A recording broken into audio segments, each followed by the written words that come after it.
So hey guys, welcome to my new video. तो दोस्तों, आज हम लोग डिस्कस करने वाले हैं कुछ मल्टीपल स्टॉक्स के बारे में, बिकॉज इन कंपनियों को लेकर बड़ी न्यूज़ है। तो बिना स्किप के ज़रूर देखें। और दोस्तों, अगर आप चैनल में नए हैं तो चैनल को सब्सक्राइब कर दें, बेल आइकन को प्रेस कर दें, ताकि इसी तरीके से इंपॉर्टेंट नोटिफिकेशन सबसे पहले आपको मिलते रहेंगे। चलिए शुरुआत कर लेते हैं पहली कंपनी के साथ, जिसका नाम है भारत डायनामिक्स लिमिटेड। अब दोस्तों, इस कंपनी को लेकर बड़ी खबर है। अब खबर क्या है, देखिए। Bharat Dynamics share rise 2% as a defense firm bags 2,462 crore order from Indian army. तो दोस्तों, इंडियन आर्मी से इस कंपनी को 2462 करोड़ का ऑर्डर मिलता हुआ नजर आ रहा। और जिसकी डिटेल्स अगर आप देखोगे तो यहाँ पे मेंशन की गई है, आप चाहे तो नोट कर सकते हैं, क्योंकि जो ऑर्डर मिला है इसको जो एग्जीक्यूट करना है इसके लिए 42 मंथ यहाँ पे बताया जा रहा एज पर एसएम प्रोजेक्ट। तो एक तरह दोस्तों, यहाँ पे जो चीजें देखने को मिल रही है, वो तो ऑर्डर तो अच्छा मिला ही है, साथ साथ अगर देखोगे तो भारत डायनामिक शेयर की बात करें तो इसकी डिटेल भी दी गई है। अर्निंग्स वगैरह क्या रहते हैं क्वार्टर टू के, उसको भी यहाँ पे दर्शाया गया है। देखिए, Bharat dynamic reported 76.19% YoY surge and net profit 216 crore for the second quarter of 25-26 financial year. In the corresponding period had profit 122 crore. यानी पिछले बार के मुकाबले देखोगे तो इस बार का प्रॉफिट कंपनी का इंक्रीज हुआ है, राइट। और इसी के साथ साथ ऑर्डर भी कंपनी को अच्छे मिले हैं। हालांकि आपको कैसा लगा इस कंपनी का अपडेट कमेंट करके जरूर बताएं। इसके बाद बात करेंगे नेक्स्ट स्टॉक के बारे में, जो है एलटीआई माइंट्री लिमिटेड, जो कि दोस्तों आईटी इंडस्ट्री से बिलोंग करती है। और एलटीआई माइंट्री को लेकर भी बड़ी खबर है। LTI Mindtree builds 1500 AI digital employee as a CEO, लंबू बिट्स ऑन एजेंटिक फ्यूचर। तो एआई को लेकर दोस्तों जितने भी आईटी कंपनी है वो कामकाज करते हुए नजर आ रही है, एंड उसी से रिलेटेड यहाँ पे एलटीआई माइंट्री को लेकर बड़ी खबर देखने को मिल रही है। बात करें इस कंपनी के फंडामेंटल्स की, तो दोस्तों ये बेसिकली सर्विस प्रोवाइडर कंपनी है। एप्लीकेशन बनाती है, डेवलपमेंट भी करती है, मेंटेनेंस एंड आउटसोर्सिंग का भी कामकाज है। इसके अलावा टेस्टिंग वगैरह भी करती है, जिसका मार्केट कैप 1,81,675 करोड़ का है। और करेंटली स्टॉक का पी 37.3 का है। Return of equity 21.5% and ROC 27.6% का है।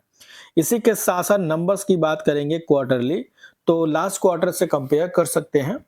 जून क्वार्टर में इनका सेल्स था 9,841 करोड़, जो कि बढ़ के हो गया 10,394 करोड़ का। और नेट प्रॉफिट भी 1255 करोड़ से बढ़ के हो गया 1381 करोड़। और उससे पहले के भी नंबर लगातार इंक्रीज हुए हैं। इसके अलावा अगर आप बैलेंस शीट पर नजर डालते हैं तो रिजर्व 22,600 करोड़ से बढ़ के हो गया 23,374 करोड़। और इस कंपनी के ऊपर जो कर्ज था 21,87 करोड़ का, वो बढ़ के हो गया 2383 करोड़। तो कर्ज पहले के मुकाबले थोड़ा सा इंक्रीज हुआ है। इसके अलावा शेयर होल्डिंग पैटर्न चेक करेंगे तो मेजोरिटी ऑफ स्टेक प्रमोटर्स के पास है, जो कि 68.54% है। एफआईज की होल्डिंग 6.62 से इस बार घट के हो गया 6.40%। एंड पब्लिक की होल्डिंग 16.10 से बढ़ के हो गया 16.57%। और पब्लिक की होल्डिंग देखोगे तो 8.60 से घट के हो गया 8.35%। तो जहां पे दोस्तों एफआईज ने थोड़ा सा अपने स्टेक को ट्रिम किया है, तो वहीं पे डीआईज ने अपने स्टेक को बढ़ाया है।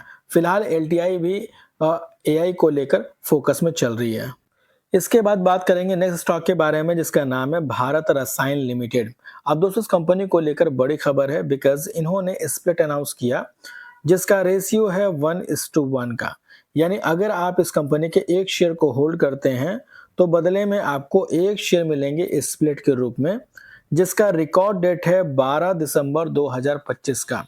तो अगर आप इस कंपनी के शेयर होल्डर हैं तो ये डेट आपके लिए इंपॉर्टेंट है, अदरवाइज आप इसको इग्नोर करके भी चल सकते हैं।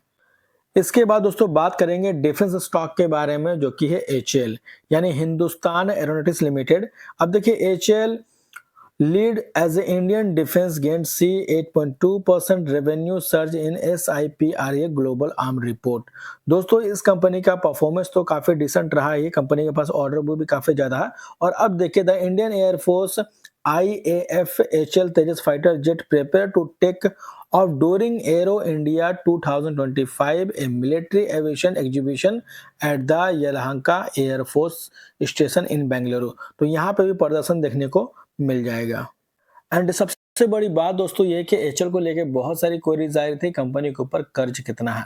हालांकि दोस्तों ये एक पीएसयू कंपनी है और लार्ज कैप क्वालिटी का स्टॉक है, लेकिन जहां पे कर्ज की बात आती है तो पहले भी इस कंपनी के ऊपर ना के बराबर कर्ज था। जैसे कि अगर मार्च 2023 की बात करते हैं, 24, 25, 26 अब तक का देखोगे तो देखिए सितंबर 2025 तक का डेटा देखेंगे तो डेट था इस कंपनी के ऊपर पहले भी 52 करोड़ का, घट के हो गया 50 करोड़, फिर 51 करोड़ और अभी दोस्तों सितंबर 2025 में लेटेस्ट जो बैलेंस शीट अपडेट हुआ इसमें मात्र 11 करोड़ रह चुका है।